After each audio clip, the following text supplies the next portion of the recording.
Good morning, good morning, good morning, good morning mga kadogo, Mr. Dogo Style TV. Okay, mga kadogo, may kwento ako sa inyo ngayon tungkol din sa mabait nating alaga. Ito, si super bait. Yan.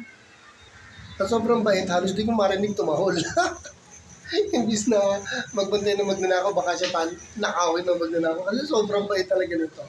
And then, nag-vlog ako kung kasi meron ako kwento sa inyo. No? Puro kalokohan talaga. Kobe, puro tayo kalokohan.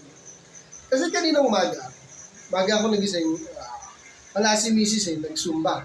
Dahil tomorrow meron niyang lakad. No? So, ako mag-isa matitira dito talaga sa bahay. So, ang kwento kasi ganito.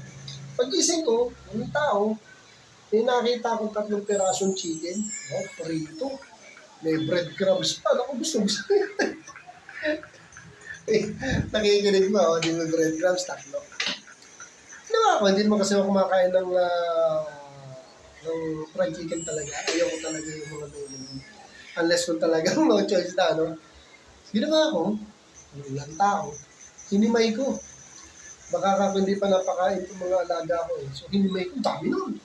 Pinakain ko sa kanya ng puro, tapos may konting rice lang. Pinakain ko sa kanya ng puro.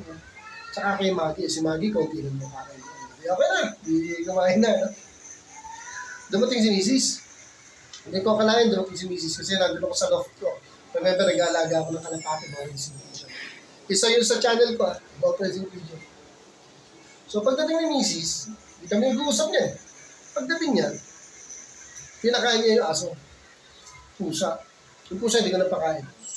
So, pusa, sa kumain, di ba kung pinakain nagluto ka po ng adobo yan para sa ulam nila So, malamang ko yun, puro karne. Si Kobe, sabi sa akong misis. Kasi ayaw ko na hindi kakain alaga ko. Kaya si Kobe mo, hindi kumakain, amlay, walang ganang kumain. Pagtingin ko sa kainan, dami. May konting dog food, may konting rice, tapos karne. So,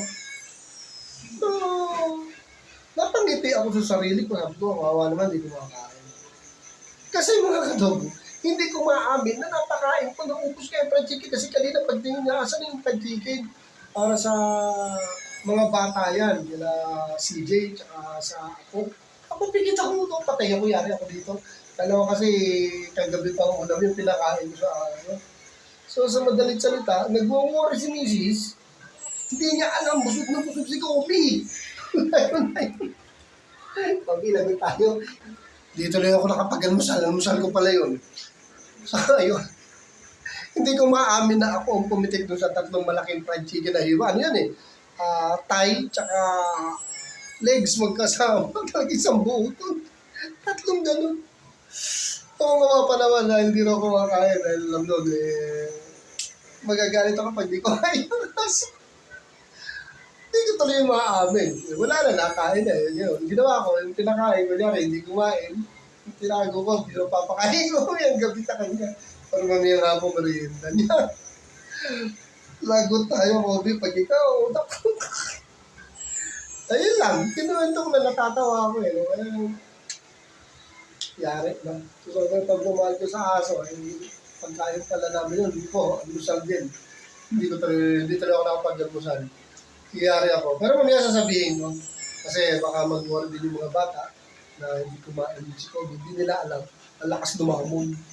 Tingin nakakalokong tumingin to. So, ayun, kinuwento ko lang. Natutuwa lang ako. Okay? Mamaya, update ko kayo kung anong mangyayari. Dito ko na mga kanago. Have a nice day. Thank you for watching.